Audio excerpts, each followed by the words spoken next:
what's up? It's Richie here with Statifying Football. These are the Week 7 college football previews and picks for the noon game. Starting off, pretty big game in the American Athletic Conference and nationally, UCF against number 3 Cincinnati Bearcats. Cincinnati, they barely beat East Carolina 20-16 behind true freshman Mikey Keene. He passed for 194, did throw an interception. Johnny Richardson ran for 104 yards and a touchdown. It was actually their defense that won them this game. They had 4 sacks and forced 3 turnovers to eke out a victory.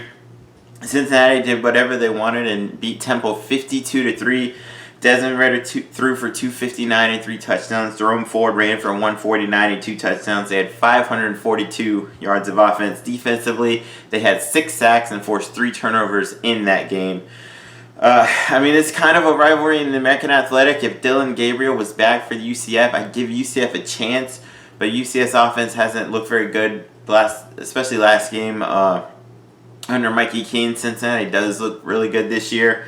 I want to say Cincinnati is on upset alert just because this season, I can't figure this season out. Cincinnati's up to 3 and finally in the top 4 as a group of 5 team, and the way the season's gone, they may very well lose. I'm going to go Cincinnati wins, but I'll put them on an upset alert. All right, Michigan State and Indiana. Michigan State beat Rutgers 31-13. Peyton Thorne, 340 yards, 3 touchdowns, and a pick. Kenneth Walker ran for 232 yards and a touchdown. He had a 94-yard touchdown run. Wide receiver Jalen Naylor had 5 catches, 221 receiving yards, and 3 touchdowns. His 3 touchdowns, 63, 63, and 65 yards. Big play offense there. They had 588 total yards. They turned it over 3 times. They got to clean that up a little bit defensively at 4 sacks. Indiana, they're coming off a bye. Their last game was 2 weeks ago against Penn State. They got shut out 24-0. They really did not play well at all. Michael Penix Jr. was only 10 of 22 for 118 yards and a pick. Jack Tuttle came in 6 of 12, 77 yards and an interception. Michigan State, they're 6-0. They look really good this year.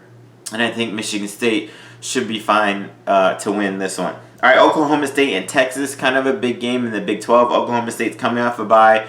2 weeks ago, they beat Baylor 24-14. Spencer Sanders was kind of horrible, 182 passing yards, 1 touchdown, but he threw 3 interceptions. He had his 76 rushing yards. Jalen Warren, he's been really good at running back as a transfer from, I think it was Utah State. He ran for 125 yards and 2 touchdowns. Tate Martin, 6 catches, 110 yards. They did turn over 3 times. They cannot do that against Texas. Oklahoma State's, they've been winning their game this year with defense, not with offense. Normally they're an offensive team, but they've been getting by with their defense. Texas, they lost an awesome shootout game against Oklahoma. They were out 28-7. They lost 55-48. Casey Thompson, 388 yards, 5 touchdown passes. Bijan Robinson ran for 137 yards and a touchdown. Xavier Worthy, 9 catches, 261 receiving yards, and 2 touchdowns. They put up 516 yards of offense. I think Texas will beat Oklahoma State in this. Like I said, Oklahoma State's defense has been good, but their offense hasn't been. Spencer Sanders, they might have to move on from him. He's been there long enough, and he still makes ridiculously stupid mistakes. I got Texas winning this. All right, Auburn and Arkansas.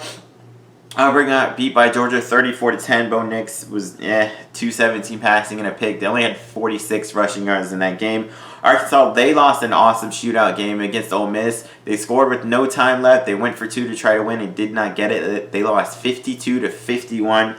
KJ Jefferson, 326 passing, 3 touchdowns and interception, plus 85 rushing yards and 3 rushing touchdowns. So he's 6 total touchdowns in the game. Raheem Sanders ran for 139 yards. Traylon Burks, 7 catches, 136 and a touchdown. They had 676 total yards in that game.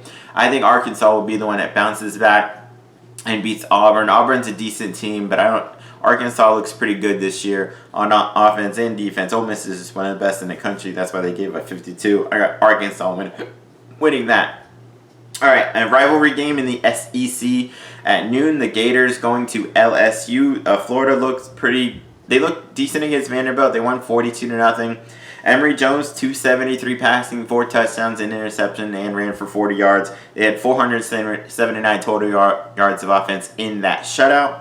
LSU, I guess Kentucky's good. LSU got destroyed by Kentucky 42-21. Max Johnson, 261 passing and a touchdown. Tyron Davis-Price ran for 147 and 2 touchdowns. Both of these teams are kind of inconsistent this year. LSU's won 2 straight against Florida. Now it's time for Florida to go into LSU. I'm trying not to be a Florida homer here. I'm giving a slight edge to Florida, just because, like I said, they're both kind of inconsistent. Both quarterbacks can play really well, but I'm just giving a slight edge to Florida. All right, Texas A&M and Missouri. Texas A&M, they had the big upset of the weekend, beating Alabama 41-38. Zach Calzada was heroic, 285, 3 touchdowns, a pick. Defensively, they had 4 sacks, and they had a kick return for a touchdown in that game. Missouri, they beat North Texas 48-35, but they were up 31-7 at halftime, and North Texas scored a lot of points late in the fourth quarter against backups. Connor Bazelak, 160 passing, 2 touchdowns. Tyler Beatty ran for 217 and 2 touchdowns. They ran for 314 yards as a team. Defensively, they forced 4 turnovers and had an interception return for a touchdown. This is one of those games, A&M, they just beat Alabama. Everybody's all over them. They just got back ranked. This is the kind of game A&M loses, especially this season. I can't figure out who is actually good or not. I still think Texas A&M is way overrated. Clearly, I think maybe there's just a lot of parity in college football this year. I'm definitely going to put Texas A&M in an upset alert. I almost want to pick Missouri to win. It is in Missouri. You know what? I'm going to do it. I'm going to say Missouri. You're going to beat Texas A&M. All right, Nebraska and Minnesota. Nebraska, they had a great, heartbreaking loss against Michigan. They had their chances at the end. They only lost 32-29.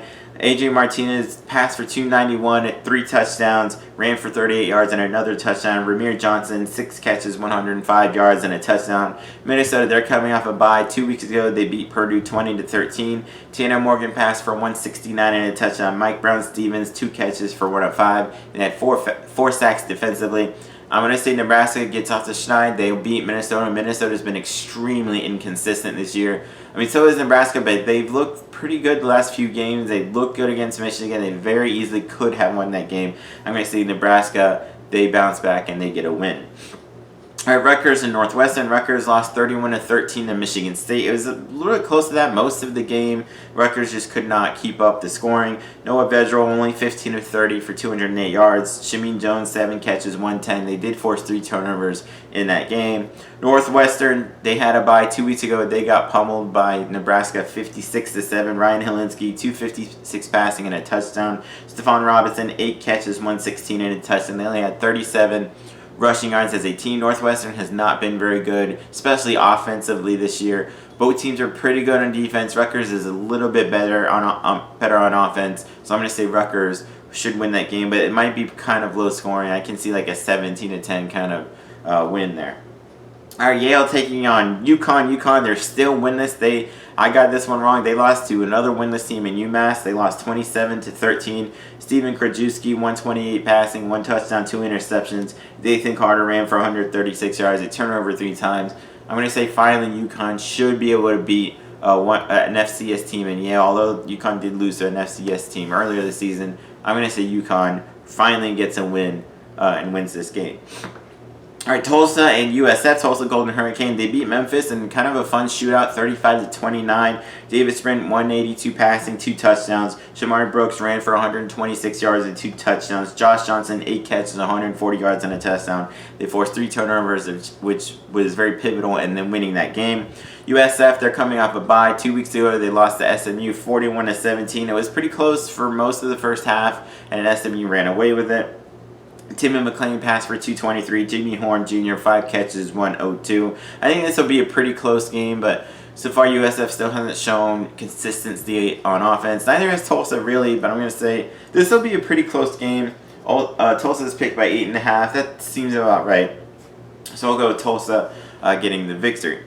All right, the Ohio Bobcats and the Buffalo Bulls. Ohio lost on a close game, 30-27 to Central Michigan. Armani Rogers passed for 190, ran for 37 yards and a touchdown.